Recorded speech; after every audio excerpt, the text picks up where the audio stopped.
glass blowing business in Nigeria or something like that, and he needs $2,000, and he pays it back, and they have some amazingly high payback rate, like 95% paybacks, and very few defaults. And then you get your money back, and then you turn around and give it to somebody else, loan it to somebody else, and it's kind of fun for people who don't have millions of dollars, they have a few $1,000s, to you loan your money and you really see it working, you see it helping specific people, and you can even get to know those people, and so that's what Kiva is all about.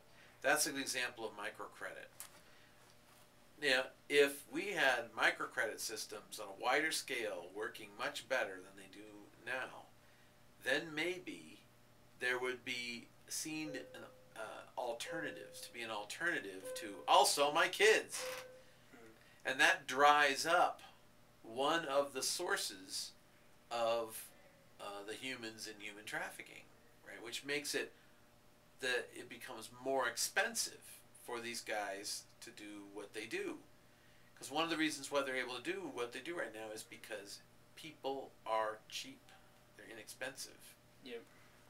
But eventually, if they get priced out of the market because they don't have they need, by the way, remember their goods are perishable. They need a continuing supply of young girls to do this, or their business drops out. So they need a new crop every year, don't they? So very shortly after cutting off the bulk of the supply of the new crop, the business of human trafficking would begin to suffer. Prices for the humans would go up. It's not exactly traded on, human futures aren't traded on the stock exchange or anything like that, but that economic shock could be a benefit. So the point is that you trace back, how do these people get to be in this situation? Why were they born into it? This probably would be what they would do, I would suspect. If the sources of humans were cut off, what I might do if I were an enterprising trafficker is start breeding my own. And to have whole villages that are under my control, that are like secret villages. Okay, so what if we go the other angle and we say, let's look at all the people who are buying it and have all the money, enough money to buy people, but aren't happy. They don't need that much money. But anyway, why are they doing it? Why was that person smoking? It's society-based. It's environmental. You can't do something that doesn't exist to you. So, I don't know if it's popular and it's easy. Why do people do drugs? I don't think you just wake up and decide to do drugs. I think it's a lifestyle choice. I think you go to a party and someone offers you drugs and you say, yes, that happened to me. Environmental.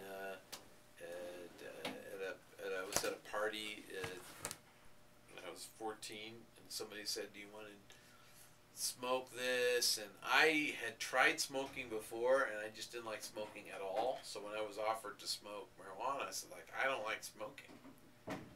Oh, this is different. Well, I don't think it's different. I don't care. I don't want to have smoke in my lungs. So that's the only reason why I turned that down. If they had offered me a pot brownie, I probably would have said, sure, I'll give it a try. I was just at a certain kind of party where those kinds of things happen. Well, why do we have those parties? Why do we go to those parties? Because I want to meet girls, obviously, and I thought there would be girls. Why so that's one thing, and you find I feel good. Why do you feel bad? Why do you need that to feel good? Because I have these hormones, these chemicals going through me that control my desire. And with... Do you want to take those chemicals away? That would take care of human trafficking. Yes, it would. You have to have those It would take care of human trafficking. It would also have tremendous side effects. That would probably be My point being, I think a lot of the stuff that's happening is because people aren't being themselves. Are you talking about partying? Oh, see, that's where... I'm talking about all of life. You can't be yourself if you don't know who yourself is. Exactly. And so I think it all comes back to how we do school and how we produce people who maybe, they went to college and they make money, but they don't know who they are. So they spend their time drinking and doing drugs and hiring out girls to have sex for that good feeling that they don't have. I think most people who drink and do drugs, though, it's usually lower class if you look at it. I would definitely Really? bet a lot of money on that, yeah. Oh, it's usually you mean it doesn't happen at Harvard University where everyone is Of course it does, but upper class? that's rare occasion. Most people who continually drink and they do drugs, it's because usually you'll find that in small towns. I've had friends who moved to small towns. You move to Omaha, Nebraska. That's what the high school kids do. When you have small communities and there's not a lot going on, that's what kids do. That's what they fill their time with. I don't know if that's true or false, but it is definitely 100% because they true. have small communities. What are they? I'm saying, what When are you nothing's missing going on, that you're people are filling it bored. up with that? Okay, so you're bored. Why are you bored? I mean, When you have nothing to do. Like, look at Loveland. You know how many kids smoke and drink here? Because it's Loveland. Kids can't find anything to do. That's what they do. They throw but that parties. just to me is bunk. I mean, It is bunk. your but thing it's about what being kids work. lazy is really just that I'm not hungry for anything. So why don't we change that now people are hungry for things so that they don't have to feel bored in a small town. Yeah, well, there may be solutions like that. I grew up in several small towns, and one of them was Alburg, Vermont. And don't they drink and party there a lot? I would bet. Oh yeah, yeah. Okay. I mean, they Because do. There's nothing going on. And one day I had the power went out, and came on and went out and came on and went out. And finally it went out to stay, but it went out and came on like 4 times in every few seconds. And I found out later it was some kid who was shooting transformers off a wire.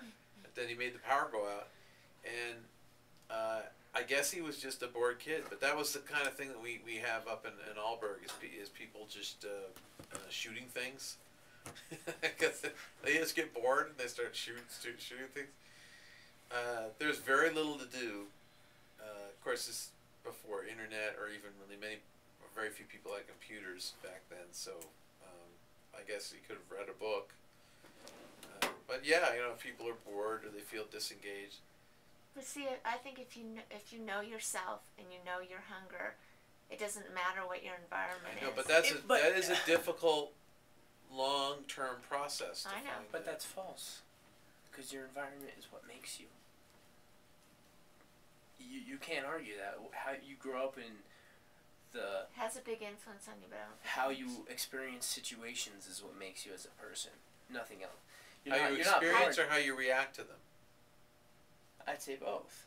How you That's a very react good to 'em point. is How you react to them, but that is you. if you grow up in poverty and you've had nothing but bad experiences and bad morals around you, you can't just be like, oh well, I know I'm a good person.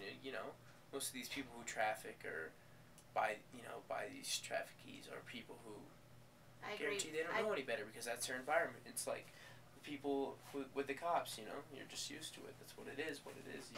You don't question it. Not I a lot would of people say question what's around them. What we eat. Just look at America. And I watched a documentary on king corn and high fructose corn syrup, and I didn't even know what I was eating, or didn't even look at what I was eating, or what we were getting by. Yeah, or like sold. one out of 3 of your molecules comes from corn. Remember that? Yeah. You saw that? Yeah, I saw that. They're making it, and they put like car fluids or everything is corn. Everything is made of corn. And I didn't even question that as a person in my own society because you're so used to being told what to do and how to do it. Exactly. If you look at all these cornfields in Iowa and Nebraska, like, was I stupid enough to believe that was corn on the cob and everyone was eating? It's not. It gets turned into high fructose corn syrup and it's cheaper. That's why they do it. It's what cheaper. if it's as simple as we change how we do public school? And it's not a compulsory thing so that people aren't learning things and they're not bored because they're so tired of going to a compulsory place, but they're hungry for learning. And so all these problems end up getting solved because people are actually learning things instead of sitting around, don't know what to do, so they go to a party and their brain is even fried more. I mean, it could be as simple as changing how we do. Did you see King Corn? No. So you saw it. How long ago did you see it? A couple years. Yeah, me too. But that was crazy. And ever since then, I've avoided high fructose corn syrup.